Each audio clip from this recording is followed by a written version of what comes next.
En el barrio donde me crié, vivía un señor muy extraño. No se sabía exactamente de dónde era, ni qué edad tenía. Ninguna de las personas que vivían ahí, ni siquiera las que más tiempo tenían de vivir en ese barrio, estaban seguras de en qué época había llegado aquel vecino, ni de dónde venía. Siempre había vivido solo. Sin embargo, de vez en cuando veíamos que alguna gente entraba a su casa.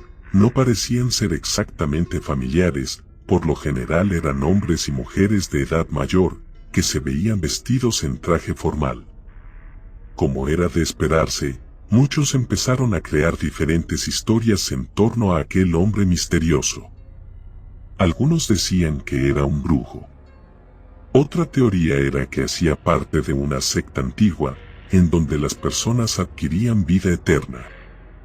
Llegaron a decir que tenía un pacto con el demonio, e incluso que él era el mismísimo diablo en persona. Por supuesto que eso fue hace muchos años. No había internet, solíamos pasar más tiempo jugando en la calle que sentados frente a una pantalla. No había tanta tecnología como ahora. Supongo que eso hacía que las personas tuviéramos más imaginación, que fuéramos mucho más supersticiosas, y hay que aceptar que también había menos tolerancia con quienes eran diferentes. Pero sí debo aclarar que tal como yo lo recuerdo, ese vecino no solo era diferente, era espeluznante.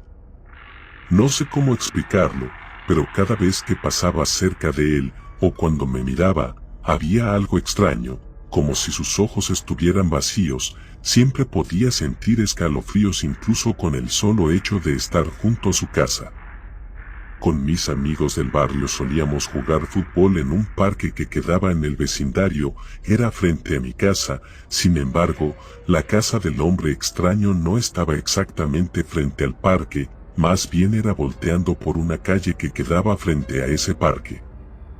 Recuerdo que en una ocasión, mientras estábamos jugando, mi hermano menor intentó hacer un gol, pero falló y la fuerza con la que había pateado el balón fue tan desmedida que hizo que éste se desviara justo por la calle en donde vivía aquel hombre.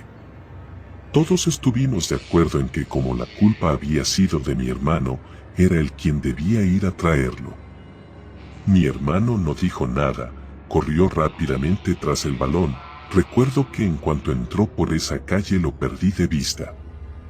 Pasó casi un minuto, hasta que decidí ir a ver por qué tardaba tanto.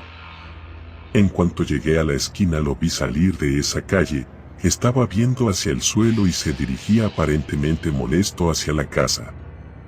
Yo miré por la calle y pude ver que aquel vecino tenía nuestro balón en las manos y caminaba hacia su casa hasta que entró.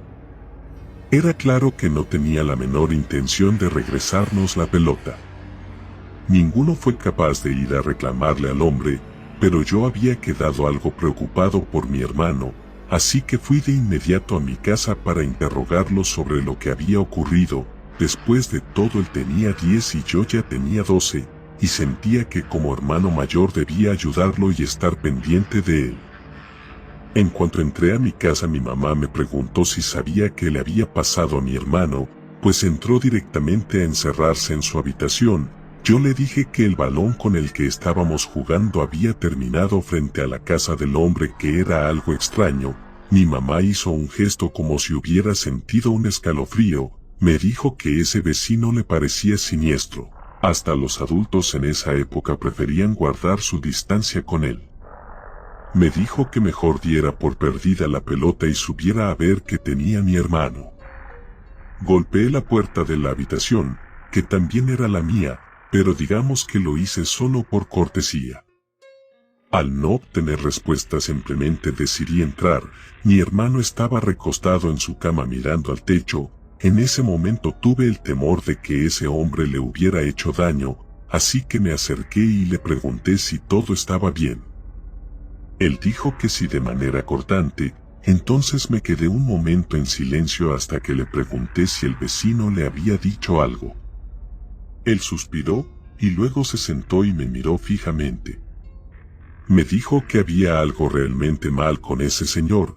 Cuando mi hermano se había acercado por el balón, de alguna manera este había rodado hasta quedar en los pies de aquel hombre. Entonces mi hermano le había dicho que se lo pasara, pero el hombre agarró la pelota con sus manos y miró fijamente a mi hermano como sonriendo. Por más de que él le habló al vecino, el señor solo lo miraba, hasta que mi hermano se molestó y se fue de ese lugar. Me dijo que no estaba seguro de cómo explicarlo, pero cuando ese vecino lo había visto fijamente, le había dado la impresión de que sus ojos estaban vacíos, como si no estuviera pensando ni sintiendo nada. Después de que me relatara esto, me sentí en parte aliviado de que no hubiera sido nada grave. Sin embargo, me quedé un rato pensando en la actitud del hombre. Se notaba que era una persona autoritaria, en cierta forma malvada, el hecho de llevarse el balón solo porque sí, cuando nosotros no estábamos molestándolo para nada. Esa noche me despertó mi hermano, parecía que estaba teniendo una pesadilla, se movía mucho, pataleaba y alzaba los brazos como queriendo quitarse algo de encima. No sabía si despertarlo, pues a veces dicen que cuando alguien tiene un mal sueño hay que despertarlo con cuidado. Entonces empecé a llamarlo por su nombre varias veces, pero no reaccionaba. Me levanté y lo agarré de los hombros hasta que logré que se despertara. Estaba sudando, se notaba que la pesadilla había sido de las peores que había tenido hasta ahora. Cuando se calmó, me dijo que había tenido un sueño muy extraño, que primero estaba en el parque, jugando como lo hacíamos todas las tardes, pero de repente todo se había vuelto muy oscuro, como si la calle se hubiera llenado de una neblina muy espesa.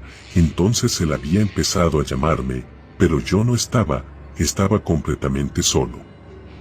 Después empezó a caminar hacia donde él creía que era nuestra casa, pero en cuanto llegaba a la puerta notaba que estaba frente a la casa del vecino siniestro.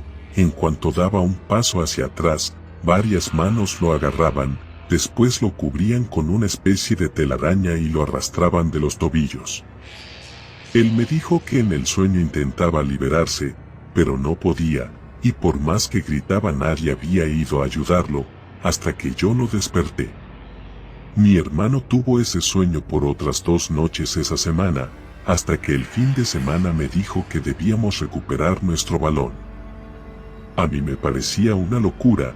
En ese momento solo pensaba que él estaba obsesionado con el vecino, aunque debo confesar que también sentía algo de miedo por lo que me estaba proponiendo. Aunque soy el mayor, debo admitir que mi hermano siempre fue mucho más audaz que yo. No sé cómo lo hizo, pero al final terminó convenciéndome de que debíamos idear un plan.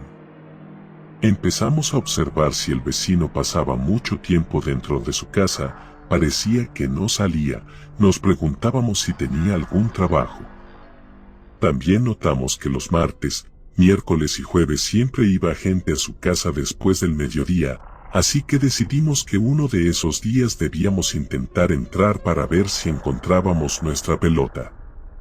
Fue un miércoles cuando decidimos llevar a cabo nuestro plan. Esperamos a que llegara gente a visitar al hombre. Un auto se detuvo cerca de las 5 de la tarde, se bajaron 2 señoras y un hombre bastante mayor. El señor los recibió en la reja de entrada y luego los hizo pasar a su casa. Esperamos a que como siempre cerrara las cortinas. Entonces nos acercamos a la reja cuidándonos de que nadie estuviera viendo. Logramos entrar al jardín de enfrente. Me asomé despacio por la parte baja de la ventana. Desde allí podía ver el interior de la sala de la casa. Los adultos que estaban adentro parecían estar conversando. Entonces mi hermano me tocó el hombro y me hizo señas de que lo siguiera. Había encontrado una pequeña división hecha con madera que daba como a un jardín en la parte de atrás de la casa. Me sorprendió porque donde nosotros vivíamos no teníamos patio en la parte de atrás. El caso es que saltamos la división porque vimos que al fondo de ese patio estaba nuestro balón. Cuando nos acercamos notamos que había mucha chatarra, cosas viejas acumuladas, pero lo peor era el olor. No sé exactamente de dónde provenía, pero olía asqueroso, como cuando algo se pudre. tomé el balón en mis manos, entonces vi que mi hermano estaba abriendo una puerta como de una pequeña habitación vieja que había en la parte de atrás, junto a las cuerdas donde se cuelga la ropa. Me acerqué y noté que allí el olor era mucho peor. Intenté decirle que nos fuéramos, entonces en ese momento se abrió la puerta de la casa. Las señoras y los dos hombres salieron al patio, nosotros nos escondimos y nos quedamos completamente quietos. No podíamos verlos bien, pero escuchábamos que estaban riendo, como si vinieran recordando un chiste que alguien había hecho al interior de la casa. Después oí al hombre mayor, su voz estaba muy desgastada y dijo algo que no entendí porque era como en otro idioma. Por fortuna inmediatamente después de eso volvieron a entrar a la casa, entonces agarré a mi hermano del brazo y prácticamente lo arrastré para que saliéramos de ese lugar. En cuanto salimos de nuestro escondite vimos que en medio del patio había algo, era un conejo, pero estaba destripado. Confieso que estuve a punto de vomitar, pero mi instinto de supervivencia me ganó, y salimos de ese patio lo más rápido que pudimos. Esa noche ninguno de los dos pudo dormir, acordamos que jamás diríamos una palabra de lo que habíamos hecho, intentamos nunca volver a acercarnos a esa casa, siempre que era obligación pasar por esa calle, preferíamos rodear y caminar por una calle diferente. Muchos años después, cuando mi hermano estaba terminando el colegio y yo me había graduado, el vecino falleció, pero lo más curioso fue que, según contaron los otros vecinos, al hacer el levantamiento del difunto, encontraron una habitación en la parte de atrás del patio, llena de frascos con partes de animales que seguramente llevaban años allí.